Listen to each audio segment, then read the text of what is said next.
Hello, welcome to The Doctor is In, Ask Dr. Arwady. We're so glad that you're with us today. My name is Sybil Madison, the Deputy Mayor for Education and Human Services. I'm here with Dr. Allison Arwady, our Commissioner for the Chicago Department of Public Health. We really welcome your comments and especially your questions. You can put them in the comment box below. You can also submit questions through Facebook or Twitter using hashtag AskDrArwady. I also want to just say happy Census Day. We have been emphasizing that one of the things that you can do while you are staying home is fill out the census. It takes about 10 minutes, it's about 10 questions, and we still want everybody to do their part to make themselves count. We're going to check our social distance. People will have gotten that in the mail, and it comes with a code, and you type the code into the website, and then that's how you answer it online. Yes. So we're good with our social distance. We're good with our social distancing. And we're going to just turn it over to you for an update on where we're doing with, how we're doing with COVID-19. All right, thanks everybody. So as always, chicago.gov/coronavirus is where you can find the most up-to-date information. And if we go to the current data for cases in Chicago residents, we are at 2,611 lab-confirmed cases of COVID-19, as well as 26 deaths among Chicago residents. In comparison, we are at 5,994 cases across Illinois, including the Chicago cases, and 99 deaths in Illinois. We have 54 of our 102 counties in Illinois affected. In the U.S., we're at over 163,000, well surpassing every other country in the world, about more than 750,000. If we look at the characteristics of, unfortunately, the 26 Chicago residents who have already died from coronavirus, we see that 19 of them are in that age 60 plus group with the, that we've known all along has been the highest risk. In terms of the demographics for cases, I'll note we now have cases in Chicago residents from younger than age 1 to age 100. So truly affecting all ages, truly affecting all parts of the city. I think we've had confirmed cases in every zip code here in Chicago, just to give you a sense. And continuing to see that the great majority of people do fine, do not need to be admitted to the hospital. We expect that to be at about 80% across the board, based on what we've seen internationally, not dissimilar to what we've seen here. People have a relatively mild illness, not needing hospitalization. We also continue to certainly follow our ICU numbers and our ventilator numbers every day. We continue to have capacity here, but we know, really every day a higher percentage of the people who are in our ICUs across Chicago hospitals either have confirmed coronavirus or have symptoms that may be consistent with coronavirus, but we're still waiting for a test result. And we can share more of those details if folks are interested, maybe another day, but we're working hard to get additional ventilators out. We've been sourcing them. We have some in our stockpile, certainly putting in requests to the federal government. Our hospitals are working very hard to think about ways to expand that ICU capacity. We had a healthcare worker, Dr. Lynn, here yesterday. I think probably every week we'll bring in a healthcare worker of a different kind because that's really where we're focusing. Let's take a quick look at the two graphs. So people should be seeing these. This first one, again, when our data comes out every day, we actually put the cases on the day that the test was collected. Depending on the setting, certainly we are able to have sort of at a small volume, there are some on-site labs that are able to turn a small number of tests, 85, 100 tests a day around really within an hour, but still a lot of our tests, especially the ones that are going to commercial labs, are sometimes taking a week, to come back, and we don't count them on the day we get the test result back. We count them on the day that the test test was taken, because so this that's is why more we consistent. see the change in the bars. That's why we'll see changes in bars, and why those bars on the right, it says does not reflect pending tests, because we expect to see more. And then let's look at the graph on the right, which that's our curve, right? So that's the one we're really looking to bend. We have, we've seen sort of gone from a doubling every 2 days to a doubling every 3. We're at about a doubling every 4 days, but it's too early to be making broad conclusions from that. A lot of the stay-at-home order, a lot of this is what we'll really see again, kind of over the next week or two.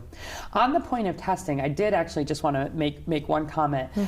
Last night, I had the opportunity with a number of the commissioners from other large cities around the country to be on the telephone with Dr. Anthony Fauci, who folks may know has been really one of the main scientific advisors to the president, really making sure he was hearing directly from the cities that we still do not have anywhere near the testing capacity that we want and that we need to have, and just making strongly the point that we do, although we have stockpiles, we have supplies here, we look to that federal strategic national stockpile for more personal protective equipment, for more ventilators, potentially for staffing, this sort of work. And so really across the country, recognizing that large cities where we have dense populations, where we have potentially more health disparities too. We think about here in Chicago, during regular times at the health department, we talk a lot about, for example, the black-white life expectancy gap here in Chicago, where Black residents on average live almost 9 years less long than white residents. And the biggest driver of that gap is chronic diseases. That's heart disease, that's lung disease, that's diabetes, that's smoking-related diseases. And these are the underlying conditions that put people at greater risk during COVID-19. Precisely. And so we're concerned, we're concerned always, of course, for everybody in Chicago, but where we think about the vulnerable populations, the people over 60 and the people with those underlying conditions, already recognizing that, there are differences in our city in terms of where we see those conditions, really, wanting to make sure that we're getting that word out strongly about protecting, everybody who's vulnerable. And obviously the city's been doing a lot to make sure that we're getting resources where they're most needed. That's something we do all the time anyway, but I think it's especially true during coronavirus. And I think it's important for people to know that Chicago's voice is in the national conversation. Yes, very much. Yeah. Very much. Thanks. So I thought, in terms of a little bit of an overview before we get to some questions, Sure. It would be important to tell you all about some of the studies that have just come out in the last couple of days that have been done in some what we call a closed setting. So it can be difficult to really understand, where you're looking at a population level, what is this asymptomatic, this idea of people who are not having symptoms testing positive? What does that look like? How do you understand it? But there have been a couple studies that came out that have really been showing more data suggesting that there are people, we've known there's been some people probably with very limited or very early symptoms. And we've seen these cases mostly among celebrities who kind of self-reported that they were symptom-free, but they were tested positive. Exactly. And, I talked, I think the day before, a couple days ago, we talked about one of these big studies in China where, about 4% of the kids really just didn't seem to have symptoms. So I think these are just important studies for people to have heard. The Diamond Princess cruise ship, that was the one off Japan. So that there were 3,711 passengers and crew on that ship, and 634 cases of coronavirus were eventually diagnosed. Again, pointing to this risk of a lot of people in close congregate settings and a lot of potential for spread. And doctor, does that mean they tested everybody who was on the ship? They tested everyone, exactly. That's the important note, that in these settings, especially these settings where a lot of people live closely together, we've been really working to make sure that you're doing that good scientific study to understand this. And so, you tested everybody on that ship, crew, passengers, everybody, and 634 tested positive.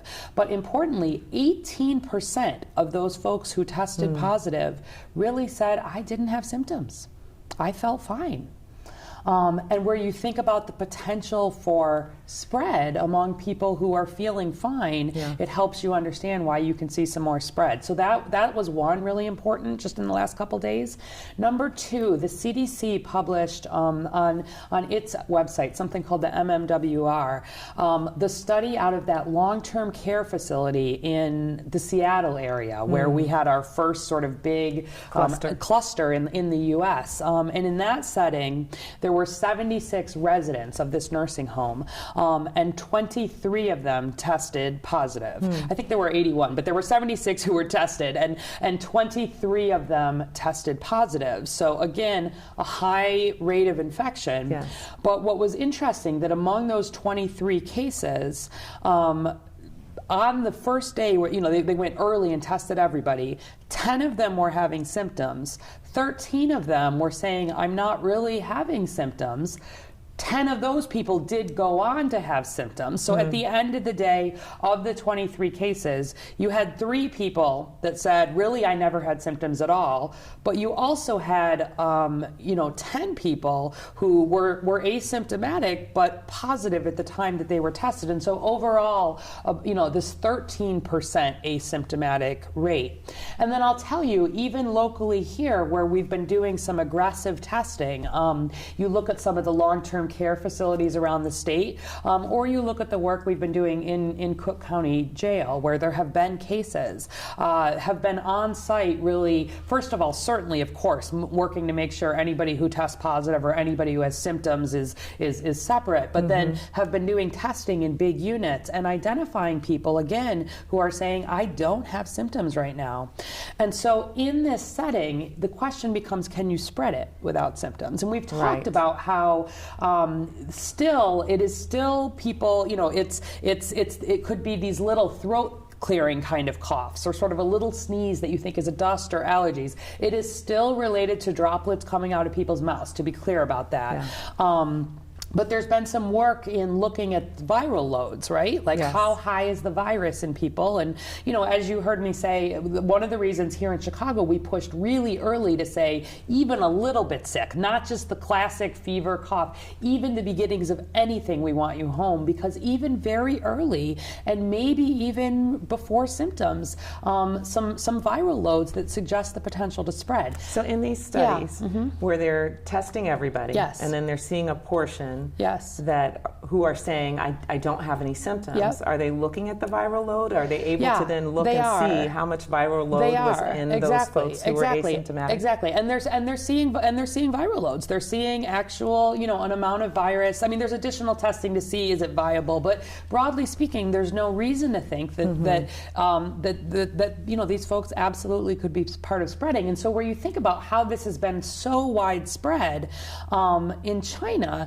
a lot of the focus, as you would during any what you would expect for most other viruses, SARS, MERS, a lot of focus even in how they were defining cases on people who had fevers and cough and pneumonia. But the potential for a lot more people probably, again, who have not really been tested. And so what does this mean? What do we do with this? So for one thing, we already here in Chicago and Illinois sort of put the recommendations that in long-term care facilities, in jails, in these settings where a lot of people in the close setting, recommending that those healthcare workers are wearing masks really all the time. We talked about masks a little bit yesterday. Yes. When people are wearing masks, if you're wearing a mask that you make at home, or one of they're called surgical masks, but they're one of the masks that just sort of wrap around your face, that you haven't had that special testing that a healthcare worker has Similar had. to the mask that the doctor showed. Similar to the mask that the doctor showed. Really what you're doing with those is you're stopping your germs from coming out. You're protecting others with those. But where we think about a long-term care facility, even where people, obviously anybody who is sick cannot come into that facility, but thinking about really having anybody there, a healthcare worker who feels fine, the risk, could they be symptomatic in that setting, really thinking about them wearing more of that that kind of mask. And so more conversation for sure coming about this. I want you to know that this is the kind of science that is being looked at, right? That the CDC is performing. It's being done around the world. It's happening rapidly right now. And you have to do these kinds of studies to really understand what the risk. And the risk in a cruise ship or a jail or a long-term care facility is different than the risk out in the population. But nevertheless, it is giving us some proof for this risk for asymptomatic. And so I think more to come. We'll see certainly there. But I felt like it was important to share some of that most recent data. But when it comes back to what we are doing, just like in the community, it again underlines and underscores why people should stay home and only leave their homes for essential things like getting groceries. That's right. When you're staying home, right? If say you had asymptomatic, you didn't have symptoms, you had corona, if you're home, you're not spreading that sort of to others. Again, the bulk is people who are symptomatic, like clearly, and the risk is higher in particular situations, et cetera, but it gives even more reason to this, even the slightest bit sick, stay home, even more strongly what we've been saying from the very beginning about that need to protect folks who are over 60 and who have these underlying health conditions. And really wanting to make sure that we're, and there's been additional data too at the national level emphasizing that, where we look at among the cases for whom we know underlying conditions, 78% of the folks in the ICU do have one of these underlying conditions. It's exactly the ones that we've been saying from the beginning. So nothing different in terms of that, but really, really strongly. And again, stay home, save lives. It's true. And as more comes out about this, that I think it becomes even more true. So people, I'm sure, will have questions, put them in. We'll keep talking about this, but I felt like it was important to share some of what public health scientists are really having the most conversations about as we're thinking about recommendations and really what to do. Okay, thank you, Doctor. Yep. All right, so yes, send your questions in. Again, the comment box below. Also using hashtag AskDrArwity to submit through Facebook and or Twitter. So Cynthia Wallace has a question that is from a couple of days ago that we just haven't answered yet. I imagine other people are curious about this. Have you both been tested for the virus? No. I've not had any symptoms. And actually, to that point, so we still are recommending, because maybe I should have emphasized this from that last conversation too, if you are not at a point where you would normally need medical care, right? If you're feeling a little bit sick, maybe what I just said is worrying you, we want you staying home. We do not want you coming in. Certainly call your doctor, have that conversation, especially if you're in that underlying group. But we still do not have this widespread testing available. Testing is being prioritized in these settings, like I just talked about, and for people who are really sick. Anybody who's needing hospitalization, of course, is getting testing. The ICUs, et cetera. Every day, we are seeing more testing coming online. There is more capability every day. But what I don't want people doing is feeling a little bit ill and sort of rushing out of their house and trying to find testing. A test for someone who is outpatient, it does not change your management in any way, right? Yeah. Like if you have a positive test, there isn't a medicine, there isn't a vaccine. Right. You're not going to get a prescription. You're not going to get a prescription. You're going to get asked to stay home and to try to, limit your interactions with others as much as possible, whether your test is positive or negative. And so, that advice is not. That's the truth in terms of what will actually happen. But I don't want. Eventually, we're going to have more widespread testing. Goodness, no one wants it more than I do. We made that clear at the federal level, but that's still just where we are here in Chicago. Making sure that the people who most need it are getting testing. But no, I've not been tested. I have not been tested either. And I just wanted to say on chicago.gov/coronavirus, there is a way for people to kind of ask themselves, am I a person who should get a test, Yes, right? absolutely. Yeah, we have some good information up there about what to do if I have symptoms, what to do if I'm concerned, and then should I get testing, what should I do, how should I go through? So work your way through that algorithm. It'll help you make decisions, and we're working on some more sort of applications and some more ways for people to get some of that individual level guidance. So more to come there. It's a changing story every week, but that's where we are. Okay. Andrea Araujo Ayala, sorry, Andrea, from Facebook. It's allergy season as well. Yep. I know there are different symptoms, but can we confuse allergies with the virus? Yeah. So allergy symptom, we mostly thinking, those of you who have seasonal allergies know what your allergies feel like. It's a lot of, this runny nose and sneezing and sometimes kind of red, watery eyes. I diagnose a lot of allergies in my clinic this time of year. If you regularly have allergies and your allergies are coming, take the medicine you would normally take for your allergies, whichever one that is. There's a number of over-the-counter ones and prescription ones.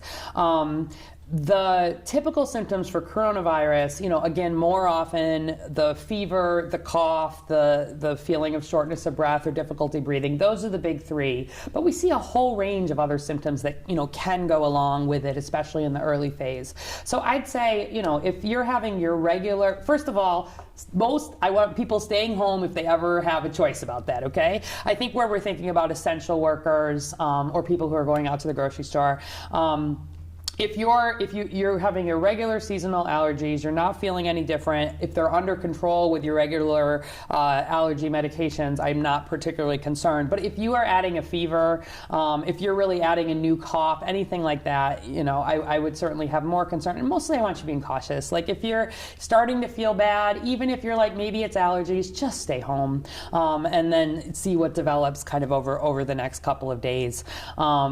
Yeah, I think that's what I would say broadly. Yeah, okay. And I imagine that's the same for people with asthma. Yes. Who kind of know what that feels Exactly. like. They know their... Exactly. We talk about, if you look in the order that we actually wrote this out, like as a law in Chicago, we talk about new cough, new fever, new, any of these symptoms being new. But we talk about new body aches. We talk about new unusual fatigue, like just starting to feel like you feel sick as this data is coming out even more strongly that people can have some symptoms even when they're just starting. And it sounds really easy to be like, do you have symptoms or do you not? But think about all the symptoms you have like every day, right? Right now, I think probably a lot of you are like, oh, I'm feeling a little bit of this. Like, could that be coronavirus? Like, it's difficult. It's not as straightforward. Some people feel symptoms more than others do. That's right. Okay. Question from Twitter, will COVID-19 cases skyrocket even more in a few weeks? Okay. So the term skyrocket. So as opposed to thinking of just a rocket shooting off into the air, really what we're interested in is the rate of increase that we're seeing here. And again, where we talk about bending that curve, right? It's going from a very steep rate of increase to sort of a lower rate of increase, and then eventually to a point where we're flat and then decreasing. So the numbers are going to be increasing really for sometime here, like no doubt about it. Where you think about having, 2,600 cases right now in Chicago residents, even at a time where we don't have that widespread testing. There are more cases than this, we know that. And you think about a doubling every 4 days, right? Like what does that actually look like? Well, if you double every 4 days, a quarter of 2,611, that's about 650 cases. Right. That could be adding 650 cases a day, right? And so where you think about numbers like this and this exponential growth, that's why getting that curve, getting that doubling rate down is so important, because that's how we get to a point where really, in the matter of just a few, weeks, we talk about the worry for overwhelming our health system. Yes. So that's really the concern here. And thus the extension of the stay-at-home order. Right, that was the big news yesterday, really extending that through the end of April. And that's because the social distancing, the staying at home is the best way, best way to slow this, to limit it, and to help us try to keep have the capability that we need in our healthcare system. Exactly. Yeah. Okay. Nina Ayala from Facebook. Are hospitals allowed to care for patients who don't have the virus at this time? Oh, absolutely, yes. So our hospitals are not closed. Our hospitals continue to care. We still have more patients in the ICU without coronavirus than with coronavirus. We have more patients on ventilators without coronavirus than with coronavirus. It's that we've just seen this increase happening so quickly. People do not stop having all of the serious medical problems that they have at baseline just because coronavirus is here. So certainly what hospitals have been doing is separating, and we're even thinking at a system level, do you have parts of hospitals or even whole hospitals that could be for coronavirus or non-coronavirus, but tons of work happening in our hospitals to try to make sure people who do not have coronavirus but who need to be there because they're sick are as protected as they can be from coronavirus. But yes, if you don't need to go to the hospital, do not go to the hospital. But if you do need to go to the hospital with these warning signs for coronavirus, the real difficulty breathing, the bluish lips, the difficult to arouse, please call 911, go to the hospital. And if otherwise you would go to the hospital, you should go. Talk to your doctor if it's a chronic condition about whether things can be delayed. But absolutely, the hospital is open for all kinds of emergent business, and it will be throughout this whole time. Yeah. And I think we've mentioned before, there are healthcare providers who are saying, your well-being visit can wait. Yes. Your elective surgery. Absolutely. We've canceled those sort of by law. There's been work really getting a lot of the things that are not necessary off the books right now. But for that urgent care, really absolutely. Having to go to get medical care, absolutely. Okay. Alice Smith from Facebook, if you don't have health insurance and are unemployed and denied county care earlier, what do you do if you get sick? Okay, another very good question. So by law, emergency departments have to see everybody. So even if you do not have insurance, even if you do not have documentation, even if you do not have your card, you were denied previously, if you really are having these urgent, you need medical care in an emergency department. By law, emergency departments need to see you. There's been a lot of conversation sort of at the national level and with insurers about trying to think about how to cover people in this situation and really wanting to make sure that there are not eventual financial burdens. That is all being worked out, but I don't want somebody who is having really serious symptoms thinking I don't have insurance, therefore I won't go in an emergency. No, go in an emergency if you need to go. If you don't need to go, if you normally would stay home, stay home. Yeah, okay. I think we maybe have time for one last question, one or two. Nicole Arendt from Facebook, my mother has Parkinson's and is in the hospital. However, they're discharging her. She will have an RN, an OT, and a PT coming to our house. Yep. I have MS. Is coming home with all these people in and out safe for us? Yeah, very good question. So I'm glad your mom is doing well enough to go home from the hospital.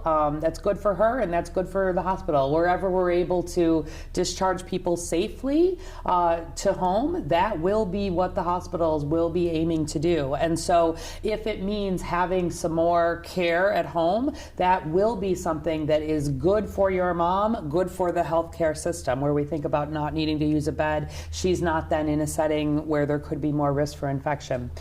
Certainly those home health workers are key here. And they are essential workers. They are essential workers. They continue working. I think this might be a setting, for example, where increasingly they will probably have masks themselves, right? Where they're in just as they would in a hospital type setting. And again, that's a mask really thinking about protecting your mom. Obviously, they're not working if they're sick, period. Like absolutely no questions about it. But I think and this can be the homemade, this can be, it's really just keeping the droplets out. That could be a good way to have more protection for your mom. But trust me, those healthcare workers are getting sort of the education and the training, particularly if the hospital is sending them for someone who's recently been hospitalized.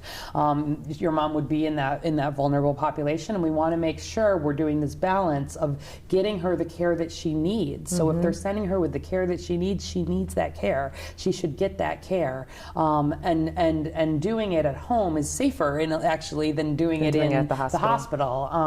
And then on an individual level, all of the hand washing, everything, being very careful with that at home. Surfaces as well. Surfaces, as you would be where anyone is coming into your home. But it's a great question, and it probably applies to a lot of people in Chicago. Okay. We are near the end. We always end with things that people can do and good things for people to know. I wanted to mention that our sister agency, Chicago Cook Workforce Partnership, is listing jobs that are available. There are a lot of essential businesses that are actually hiring, even on a temporary basis right now. So you can text WORK NOW to 474747, or you can go online to shycookworks.org/worknow, WORKNOW. We'll try to put that in the comments if anybody didn't catch that. And we will make sure that we add it to chicago.gov/coronavirus. Good. So I have, in addition to the Happy Census Day and filling out the census, I wanted to just highlight a couple of sort of cute window ideas that we've been hearing from folks. So I've heard from a number of folks, including people in my own family, that there are, for kids who are sort of out and doing a little bit of this exercise and walk near their home. We want kids, we want adults every day raising their heart rate, getting some of that exercise. I can't tell you still how important it is for stress relief and just for mental well-being. So there's been some work to kind of, if you've got a teddy bear or some kind of bear, you put the bear kind of in the window somewhere, and then the kids go on a bear hunt. So they're outside, they're walking, they're staying on the street, but they're able to look for bears. They're looking at other people's bears, and they can count the bears. It's sort of for younger children, but it could be a nice thing to do, and we've heard it from a number of neighborhoods here in Chicago and other places. So if a community Easter egg hunt, like a community Easter egg hunt, but it's this going on a bear hunt. If people know that children's thing. And then also there's some interesting kind of that we've seen in some other areas too. This idea of sort of for older people or people who may be in need, sort of putting up a green sign if all is well, a yellow sign if maybe they just need an errand or something checking on them, and a red sign if there's really some distress or something is needed even more. Obviously, we want people calling 911 if there's any big emergency, but in terms of this sort of, I might need help, that's been another just sort of nice idea that we saw, visual coup. Yeah, and then I think we'll just end on, we finished with the picture last time of Wrigley Field, but in case people couldn't read it, the sign now says, "Hey Chicago, what do you say? Let's stay safe at home today." And we'll finish with the meme that I mentioned yesterday, which is the mayor in the painting by Seurat, a Sunday afternoon on the island of La Grande Jetée, which is the big dot picture, the pointillism picture at the top of the stairs at the Chicago Art Institute. And so really, you got that up? Really just, there it is if folks haven't seen it. It's the one I like. But do take a look at the mayor's public service announcements for Stay Home, Save Lives. She really feels strongly, you've all been doing a good job of making some pretty funny memes and having a little bit of humor, even at a time where this is not a funny situation in any way, shape, or form, can be a little bit of a coping mechanism, and it helps emphasize our strong message, which is stay home, save lives. Before we end, though, I just want to say tomorrow we'll be back at 11, and we'll have Commissioner Rosa Escarena with us.